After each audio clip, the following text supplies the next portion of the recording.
दिव्या भारती, जिन्होंने छोटी उम्र में बॉलीवुड में बहुत बड़ी कामयाबी हासिल की, लेकिन कौन जानता था कि इतनी होनहार और खूबसूरत अभिनेत्री की मौत केवल 19 साल की उम्र में ही हो जाएगी। उनकी अचानक हुई मौत ने सबको हैरान कर दिया था। खबरों की माने तो दिव्या की मौत केवल छत से गिरने की वजह से नहीं हुई, बल्कि इसके पीछे कोई साजिश थी, जिसे उनकी मौत वाली रात अंजाम दिया गया था। आखिर दिव्या के मौत के पीछे का रहस्य क्या है? क्या वो किसी के रास्ते का कांटा बन गई थी? आखिर इतनी खुश मिजाज लड़की से किसी की क्या दुश्मनी हो सकती है? आज के वीडियो में हम आपको बताएंगे कि आखिर दिव्या भारती की मौत कैसे हुई। क्या उनका टेरिस से गिरना कोई इत्तेफाक था या फिर इसके पीछे कोई साजिश थी? इन्होंने अपने करियर की शुरुआत 1990 के आसपास की। इनकी पहली फिल्म थी बोबली राजा, जिससे इन्होंने अपनी करियर की शुरुआत की।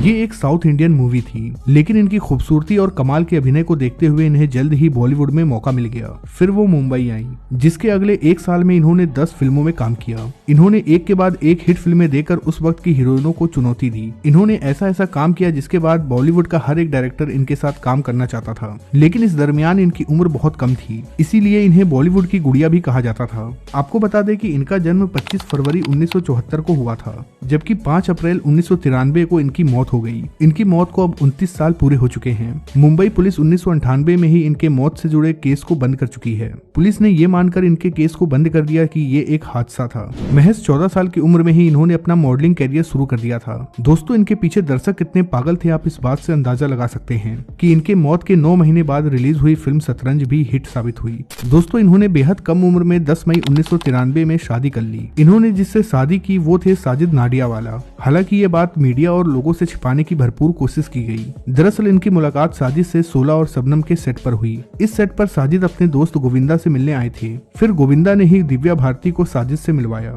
जिसके बाद इन दोनों का प्यार परवान चढ़ने लगा। दोस्तों, दिव्या ने इस शादी के लिए इस्लाम भी कबूल किया था और अपना नाम बदलकर सना नाडियावाला रख लिया। लेकिन आपको बता दें कि साजिद नाडियावाला की ये दूसरी शादी थी, क्योंकि इनकी शादी पहले ही हो चुकी थी। 1993 में ही साजिद ने दिव्या को एक फ्लैट दिया, जो कि मुंबई के वर्सोवा इलाके में था। यहीं पर दिव्या भारती अकेले रहा करती थी, जबकि इनके माँ बाप और भाई दूसरी जगह रहा करते थे। जो फ्लैट साजिद ने दिया था वो ना तो दिव्या भारती के नाम पे था और ना ही साजिद के नाम पर, वो किसी और के ही नाम पर था। 5 अप्रैल 1993 को इन्हें हैदराबाद जाना था, जहाँ इनकी कुछ फिल्मों की शूटिंग थी। दरअसल ये एक तमिल फिल्म थी, क्योंकि ये तमिल, तेलुगु और हिंदी फिल्में एक साथ किया करती थी। 5 अप्रैल 1993 को ये फिल्म की शूटिंग पूरी करके हैदराबाद से मुंबई आ जाती हैं। इसके बाद ये अपने फ्लैट में चली जाती हैं। शूटिंग के दौरान इनके पैर में कुछ चोट लगी थी, इसलिए ये अगले दिन हैदराबाद नहीं जाती हैं। इसके पीछे एक और वजह थी। दरअसल इसके कुछ ही दिन पहले इन्होंने एक 4 BHK का फ्लैट खरीदा था।